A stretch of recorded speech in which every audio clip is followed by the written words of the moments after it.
వికారాబాద్ జిల్లా తాండూరు నియోజకవర్గంలో నేడు సాయంత్రం కురిసిన అకాల భారీ వడగండ్ల వర్షం బీభత్సమే సృష్టించింది. గాలి, దుమ్ము, ధూళితో కూడిన భారీ వర్షానికి పట్టణంలోని పలు వార్డులలో లోతట్టు ప్రాంతాలు జలమయమయ్యాయి. శాంతినగర్, సాయిపూర్, పాతకుంట తదితర బస్తీలలోకి వరద నీటితో రోడ్లు జలమయమై ఇండ్లలోకి మురుగునీరు చేరింది. దీంతో వాహనదారులు, ప్రజలు తీవ్ర ఇబ్బందులకు గురయ్యారు. తాండూరు మండలంలో అంతరం గ్రామంలో గాలి దుమారం మరియు వర్షం దాటికి డప్పురాజు రేకుల ఇల్లు కుప్పకూలింది. దస్తగిరిపేట్ గ్రామానికి వెళ్లే రహదారిపై చెట్లు కూలిపోవడంతో రాకపోకలకు తీవ్ర ఇబ్బందులు ఏర్పడ్డాయి. అదేవిధంగా పెద్దెములు మండలం కొండాపూర్ గ్రామంలో కురిసిన వడగండ్ల వానకు రేకుల ఇల్లు కూలిపోయింది. దీంతో బాధితులు నిలువు నీడ లేకపోవడంతో లబోదిబోమంటున్నారు. ప్రభుత్వం ఆదుకోవాలని కోరారు.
ఏమి తక్క పడతలే రేకుల మీద ఉనగానే తక్క పడతలేవురా తండ్రి.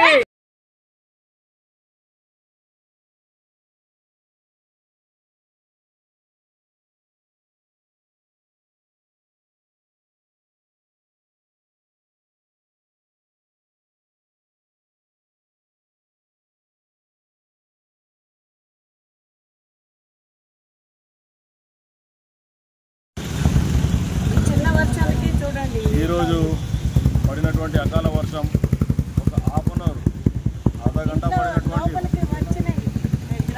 ఆధా గంట పడినటువంటి వర్షానికి మరి పేరుకే శాంతినగర్ పెద్ద పెద్ద బిల్డింగ్లు అనేక రకాల ట్యాక్స్ పేలో ముందు ఉండేది శాంతినగర్. మరి మనం గుర్తుంచుకోవాలి, పురపాలక సంఘం మున్సిపల్ వారు మరి ట్యాక్స్ వసూల్లో మనం ఏ విధంగా అయితే శ్రద్ధ చూపిస్తున్నామో అదే విషయం కూడా డెవలప్మెంట్ విషయంలో కూడా మేము ఎన్నో మార్లు ఈ 5 ఏళ్లలో గడిచిపోయింది. మున్సిపల్ ఈరోజు కౌన్సిల్ లేదు. 5 సంవత్సరాల నుంచి ఎప్పటి నుంచో చెప్తున్నాం, చిన్న వర్షానికి శాంతినగర్, పాతకుంట మరి ఇలాంటి మొత్తం వార్డ్ నెంబర్ 12కి చాలా పెద్ద ప్రమాదం ఉంది అని చెప్పేసి. ఎందుకంటే అక్కడ నుంచి చూస్తే హైదరాబాద్ రోడ్ నుంచి చూస్తే అక్కడ నుంచి వచ్చే వాటర్ శాంతినగర్కి మన వార్డ్ నెంబర్ 12కి వస్తుంది. మరి ఇక్కడ నుంచి రాయలఖండ ఏదైతే ఉన్నదో అక్కడ నుంచి చూస్తే ఇప్పుడు ఎమ్మెల్యే వారి ఇంటి ముంగల్కి వెళ్ళి శాంతినగర్లో మొత్తానికి డ్రైనేజ్ వాటర్ ఇదంతా కూడా వర్షం నుంచి వచ్చేటువంటి డ్రైనేజ్ వాటర్ ఒక 7-8 వార్డుల నుంచి ఇంద్రనగర్ నుంచి వచ్చే వాటర్ మొత్తం కూడా శాంతినగర్లో ఈ విధంగా నదిగా మారుతున్నది. ఎన్నోసార్లు కమిషనర్ గారికి మరి ఇదే విధంగా వీడియో తీసి ఎమ్మెల్యే గారికి ప్రతిసారి అడగడం జరిగింది. మరి ఈరోజు కూడా వీడియో తీసి పెట్టడం జరిగింది. ఎన్నోసార్లు నడుము లోతు నీళ్ళలో నడవడం జరిగింది. ఎన్నోసార్లు ఈ ఆటోలు పడిపోయినాయి, బైకులు పడిపోయినాయి, చాలామంది కింద పడిన పరిస్థితి ఇక్కడ. మరి ఇది మనం దృష్టిలో పెట్టుకొని ఇది రాజకీయాలకు కాదు, ఖచ్చితంగా ఈ శాంతినగర్ అభివృద్ధికి ఈ వాటర్ ఇక్కడ రాకుండా మున్సిపల్ శాఖ కమిషనర్ గారు ఖచ్చితంగా చర్య తీసుకోవాలి. ఇదేదో తూతు మంత్రంగా ఏదో చేస్తే ఇది పని జరిగేది కాదు. ఖచ్చితంగా దీనికి ఒక పర్మనెంట్ సొల్యూషన్ ఒకటి శాంతినగర్కి కానీ, వార్డ్ నెంబర్ 12లో శాంతినగర్కి కానీ, మరి అదే పాతకుంట, ఆదర్శ్ నగర్, తులసినగర్లో కానీ ఇటువంటి ఈ వాటర్ స్టోరేజ్ కాకుండా మరి ముందుకు డ్రైనేజ్ ద్వారా వెళ్ళే విధంగా పర్మనెంట్ సోర్స్ చేస్తారని చెప్పేసి ఎమ్మెల్యే గారికి మరి కమిషనర్ గారికి కోరడం తెలుసు. मोबाइल लेटे से मारो, मोबाइल लेटे ऑन करो सर। संतोष पूरा क्लियर का कार्ड पूरा एकदम अनु पिघला दिया फोटो काढा फोटो काढो कम से कम लाख दिहाड़ा लाग्यार मार पूरा इसी लाख